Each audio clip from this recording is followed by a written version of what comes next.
Not enough is what I've been told, but I must be enough 'cause the spirit inside says I'm so much more. Good morning. Welcome to the first gathering of the Alive, hopefully weekly podcast. Kind of start off by relaxing, settling down, dialing out all the negativity in your life. Just kind of taking a minute to breathe in what nature is exhaling for us. Let all your, you hear my dog barking in there? Just kind of let everything that you feel like is encumbered or encroached upon your life that breeds any negativity, let's just let it go. One of the mantras I want to have with the Gathering of the Alive is I want you to start every morning with this because it'll highly impact the rest of your day. Wherever I go, I will create a peaceful and a loving world. That's kind of the goal and the reason I wanted to start Alive. And I want to start off, since this is our first one, what does Alive mean? It's an acronym that Chris and I came up with a few years back that stands for Authentic Love, Imagination, Victor, and Evolve. And hopefully in everything that we do, we'll at least have one of those core tenets. And Racky's excited out there, by the way. That's the name of my wonderful critter. So what do I want to talk about today? What led me here? I don't want to spend a lot on my story because your story is just that, it's a story. It's past tense. We want to speak future tense. But by the same token, what got us to where I'm at? Because what got me here might be the exact same thing that gets you here. Kind of my religious background, I was raised Church of Christ, kind of off and on. I never really had what I would call a schedule. Then in my adult life, once children came along, joined the Catholic Church.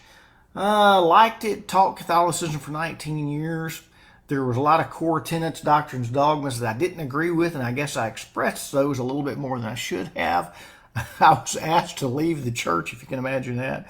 But nevertheless, at the time, it seemed tough, but by the same token, it's probably the best thing that ever happened to me in my life. So I don't know where you're at in your life, what issues you're struggling with. You know, whether you're struggling maybe with a church that you don't feel like that you simply belong to. Maybe you're struggling with a relationship, self-identity, whatever, gender, sexuality, finances, anything that you feel like might be holding you back. Then welcome to the Gathering of the Alive, because this is a place where hopefully together we can create an aura of freedom. We can learn how to be free. We can learn how to share. We can learn how to be one. There are a couple of things I want to ask today, and I want to kind of challenge you with two simple questions. Wherever you are right this minute, can you fly? The answer is probably no. Let's reframe the question. Wherever you are right this minute, can you get up and walk? The answer is probably a yes. The basis of this answer is from your past experiences. But you're letting those past experiences dictate your future experiences. You're allowing what seemed to be impossible yesterday to be impossible tomorrow. But here's the thing. We don't get to determine what's possible and what's not possible. That's what nature does for us. Nature creates the possibilities. So someday if nature determines that we as humans can fly, then all we got to do is let that manifest within inside us and we can fly. Now that might seem like extreme examples, but the point is you're only limited by the beliefs that you choose to believe. We build up so many walls inside of ourselves. And over the years, I have learned that the more walls we tear down within us and allow bridges to be built, the more things that we can do. But you see, here's something that's kind of amazing. We live in America. I don't know exactly where you're at in America, but more than likely, anybody watching this is in America. And Western civilization has done a really, really terrible job, if you will, on creating doctrine and dogma and religion to control who we are, to tell us who we are, who we can be, what we should be, what we can and can't do. And that goes totally against the very creation that makes us who we are. So if you feel like you're shackled, you're imprisoned by any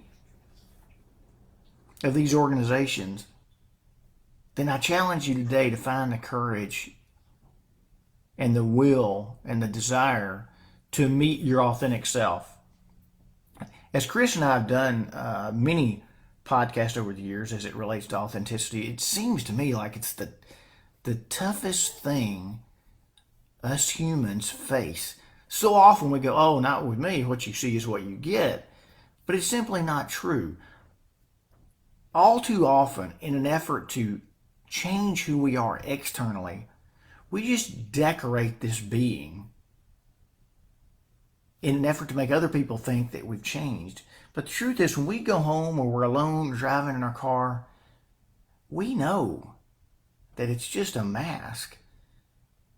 And more than likely, we're not happy with the mask that we put on because we wish so deeply that we could express who we are, or even more, who we want to be. Because who we want to be is really the basis of this whole discussion. I don't know anything about you. You don't know anything about me. And I can't even experience you. Nor can you experience me. I can only experience this. In July of 2018, my life changed drastically. I've had cancer for a lot of years, but in July 2018, my cancer came back. And went to the emergency room, then got admitted in intensive care, stayed in hospital for several days, and off and on over the next few years, or next few months, let me say, I was in hospital 42 total days, multiple surgeries, yada, yada, yada. End result, I've got a urostomy where cancer invaded my bladder. I've got a nephrostomy on my left side. It's kind of a catheter that goes in and drains the fluid off your kidney simply because your kidney can't function properly. That event, over the course of a few months, redirected my life. And here's the cool thing about it, and the negative. It took being told you're going to die before I understood that I needed to live. You know, it's been said that people in America die at the age of 25. We just don't bury them until they're 65 or older. And I got a feeling I'm speaking to you today, but hopefully next week when we gather, that you'll be one of the people that is chosen to live. Because it's so important. We got to stop believing what the world tells us about who we are and who we should be. And we got to dig deep, and we got to take those embers that once burned inside of us, and we got to pour some fuel on them, spark them, and let them fire up again. And even if you feel like your wood is wet and there's no means for your life to have fire again, I am going to look you in the eye right now and tell you that you're wrong. Because together, we're going to learn that not only is living authentic possible, but it's imperative that we do that. Now, sometimes when you live authentic, that means shedding some of the things that's brought you here. I mean, it might mean losing friendships. It might mean breaking relationships. But whatever it takes to become authentic, I will tell you in the end, it is worth it. Is the journey easy? No. The journey will never be easy. But again, the end result is. So kind of go back, again, I don't want to spend a lot of time on my story. But I want to go back to last night. Last night I had my 40-year class reunion. It was actually 41 years, but we had it scheduled for last year, and due to COVID, we had to change it. But here's one of the cool things. I had a class of 280 people. 85 of us showed up last night from all over the United States. But get this. For those couple of hours, we were all united. We weren't divided by race. We weren't divided by politics. We weren't divided by doctrines, dogmas, philosophies, ideologies. We weren't divided by anything. We simply enjoyed each other's company. We were one last night. That's something we can all have if we so choose to. It kind of goes back to the way I started this. Every morning, if we get up and we decide we're going to start our day with this simple mantra, wherever I go, I will create a peaceful and loving world. Those are things that we can do. Now, every day, there's going to be arrows coming at you, and there's going to be people that try to pull you down to their level.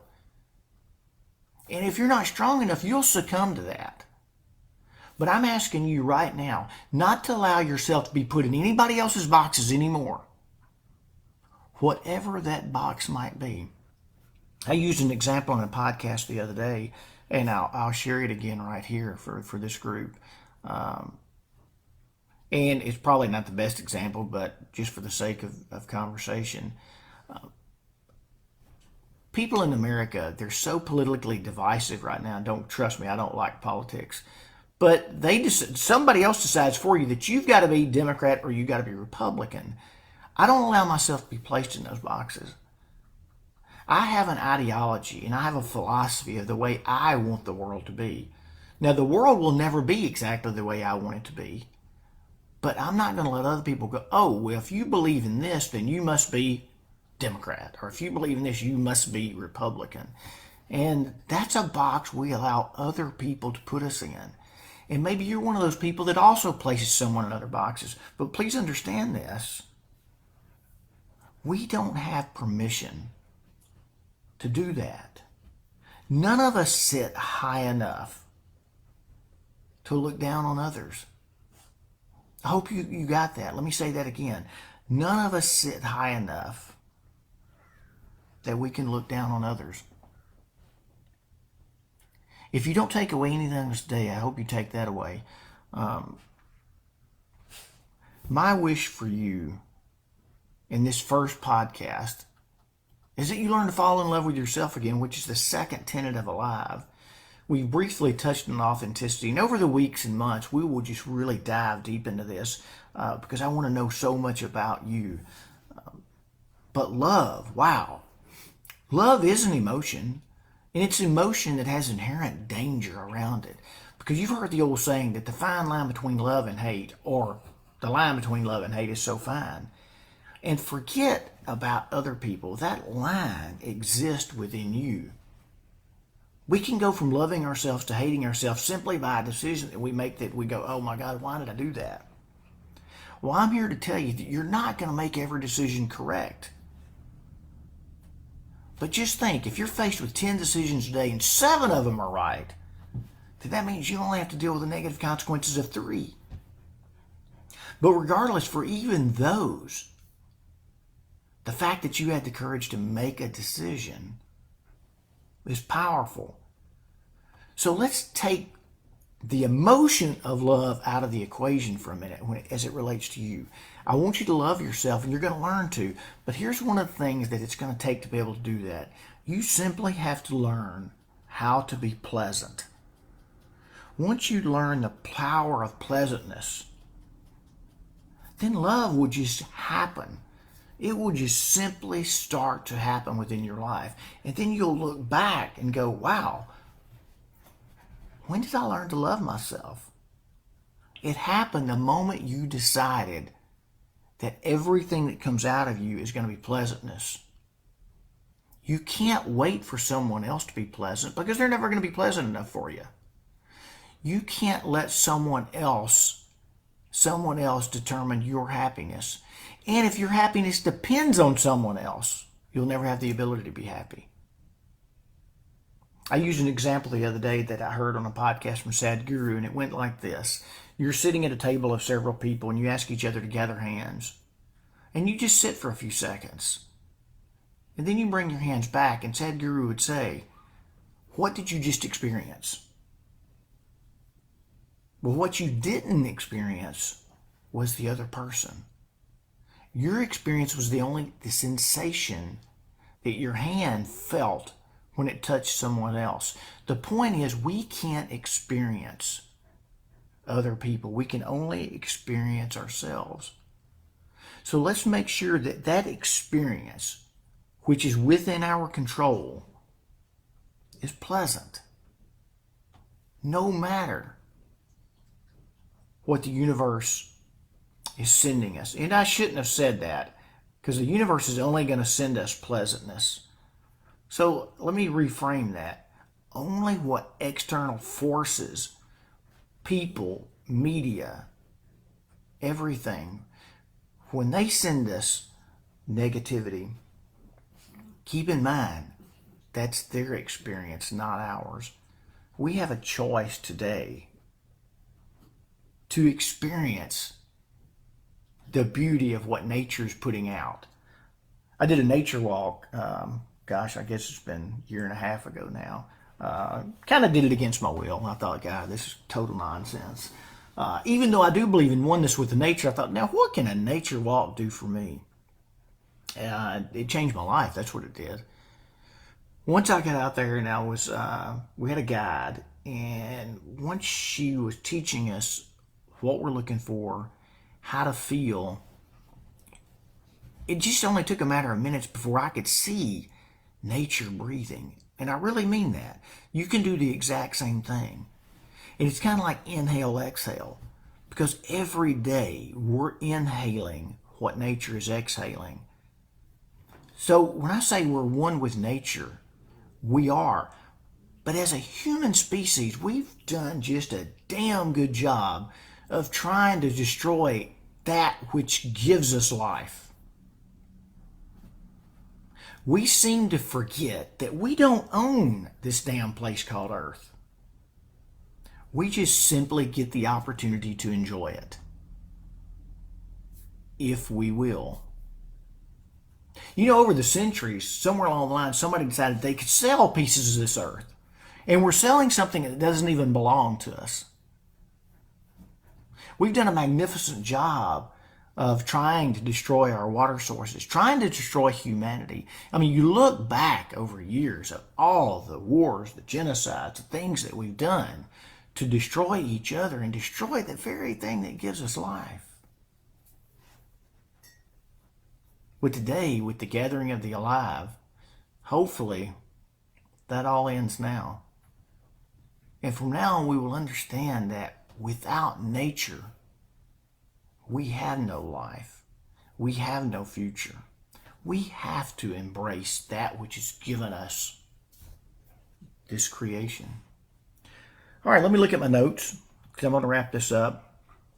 In your pursuit of happiness, stop long enough just to be happy. Commit yourself to creating the world you want. You probably noticed by now that I said the acronym for Alive is Authentic Love, Imagination, Victor, and Evolve, and I didn't spend any time on imagination. I will in the coming weeks, and I'll spend a lot of time on how to move yourself from victim mentality to victor mentality. And then the pinnacle of everything over the years with the gathering of the Alive is strictly or the evolutionary process that's going to take us from being part of the walking dead to living fully alive. I know most of you that are going to see this are going to see it not in a live form like today, but I will tell you that next Sunday I'll be back with another gathering, and throughout the week I'll be posting multiple videos. I love to do live stuff, and when something comes into my life I want to share it. But I ask you, if you would, share this with your friends. And if you're somebody that you feel like that you want to get in touch with your spirituality, you don't know what direction to go, that you don't really, with all due respect to the religions of our country, if you feel as though maybe you don't fit inside a dogma or a doctrine, that's okay. We invite you. You're part of us. I'm not here to ever sell you anything. That's not my goal. I am simply here to help you learn to live alive, and that who you are is good enough. You're at the right place at the right time. Yesterday doesn't matter anymore. It's simply a story. And if you feel as though you've got pain and suffering in your life, maybe you do, but let's make sure that that's not a trophy. It's not a badge of honor, because it's simply part of your story. But going forward, we're going to use everything that we've done as a stepping stone to make sure that we grow in the direction we want to grow. So anyway, my name is Dale. I've enjoyed spending these 20 minutes with you this morning. Look forward to seeing you throughout the week. And next week, next Sunday, I'll go ahead and create the event here in a few minutes. We'll do another version of the gathering. And I started off this with just an excerpt from a song from Mercy Me that I really like called Say I Won't. And it's like, not enough is what I've been told. But the spirit inside says that I'm so much more. And you are so much more. And all we've got to do is learn how to believe that. So until next week, I'll see you soon.